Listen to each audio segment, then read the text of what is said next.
I love jewel orchids. They're grown for their beautifully patterned foliage, often with velvety and glittering textures, burnished metallic hues, and ornate veining. Macotes petola is one of the most popular and my favorite. I have these in an open terrarium with good airflow and slightly higher humidity than their surroundings, and I was hoping that they would produce copious amounts of foliage, but instead, 2 of them decided to flower. I've never had a jewel orchid bloom before, and I never really hoped that this would happen. And now that I've seen the flowers, I'm not going to let this happen again. Let's save that energy for side shoots, shall we? Yeah, thanks. On May 3rd, I pollinated my Euphorbia obesa. On June 21st, the seed capsule was ripe and dry and came off freely. The capsule will burst to expel the seeds when it dries enough, so I put it in a little dish, covered it loosely with plastic wrap, poked holes in it, and left it in a warm spot. The next day, it had burst. If the capsules pop open on the plant unexpectedly, you're basically guaranteed to lose your seeds, so people rig up ways to cover their plants to make sure the seeds are collected. I like my approach though. It looks like I have 2 seeds, but I just want to check the hulls to make sure that's it. I'll sow them on top of pre-moistened succulent soil, poke them in gently so that they're just barely covered, water them a bit, and then stick them in a warm, bright spot to germinate. They grow really slowly, so we'll live in this spot together for at least a year. On June 27th, I noticed that the first seed has germinated. And on July 1st, it's growing strong with its cotyledons open and photosynthesizing. I'll water it more frequently than I do its parents while it's young, and in a couple years it might be almost an inch across. I wonder if this seed's a dud though. This is my fiddle leaf fig Twiggy. As you can see, she's kind of bare. I was debating on cutting it, but she is putting out a new leaf, so I decided to try the Cakey cloning paste about 2 weeks ago, and I'm going to show you the results. I just put it above the nodes, and I think there's like 4 or 5 little leaves coming out. I'm so excited. Here she is. This is my IKEA Millsbow that I've converted into a greenhouse.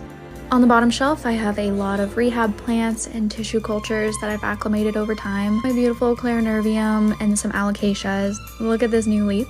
I have a few corms from my repot, and I planted some just yesterday. On the top shelf, I have my favorite plants and a few plants that I need to keep my eye on. I have this cedar backing that I can hang plants on. Got some more tissue culture. These are great, love them. My queen anthurium is putting out a new leaf. This one is trying its best to survive. Some more tissue cultures. Here's my elbow. She is putting out a new leaf, and I'm scared I think it might be all white. And this is my only carnivorous plant. It caught a bee. And that's my Millsbow.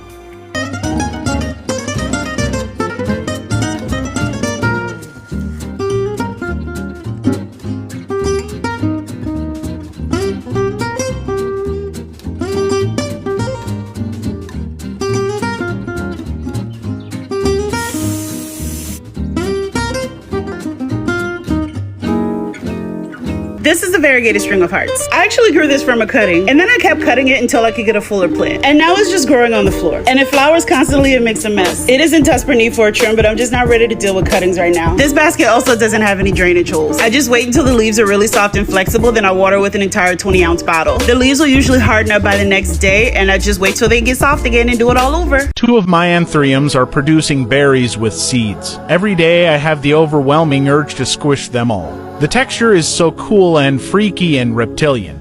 This is absolute torture. Here's a tip on how to build a stronger root system in your houseplant. I'm repotting my queen anthurium, and you'll notice the stem is lying down on the substrate. This is by design. I take advantage of the natural inclination for the plant to lean into the light, and I push the stem on top of the substrate so that it can shoot out roots. On this plant, you'll notice it twice, here and here. And when I repot this, I'm gonna push the stem as far back as I can so I can repeat the process all over again. This is about as far back as I could get it without messing with the roots too much. Now there are more nodes exposed to the substrate. This is how that looks on my Paraíso Verde. And here it is again on my Allocation New Guinea Gold. New roots have formed on the top and the underside. And that's it. Leave your questions in the comments. Bye.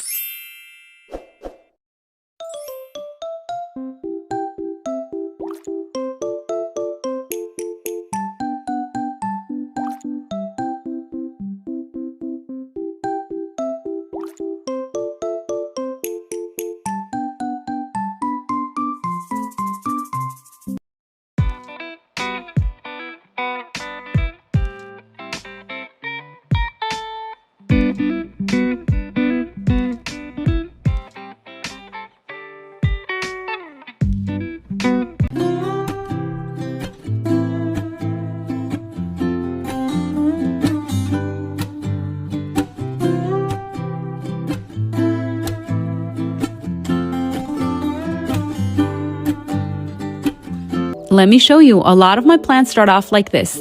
All I need are bobby pins and obviously a plant that starts trailing. This one has been pinned quite a few times, so that's why it's so full now. All I do is find the node and very carefully arrange it and pin it back into the soil, and eventually it starts growing roots, and that's how I get my plants to be nice and full.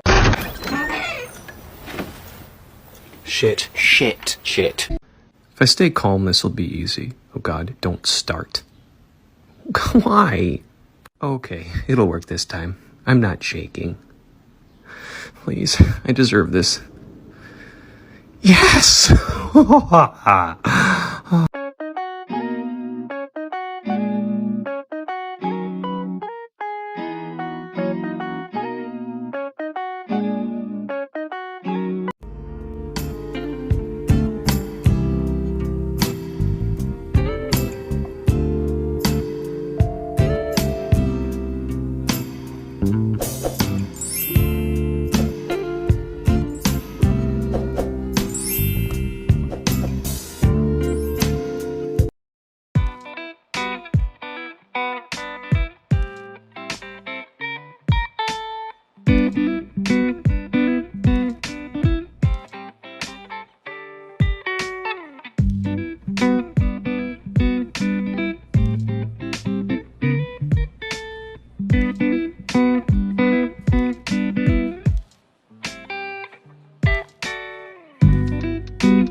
Let's review the flower of Stapelia grandiflora.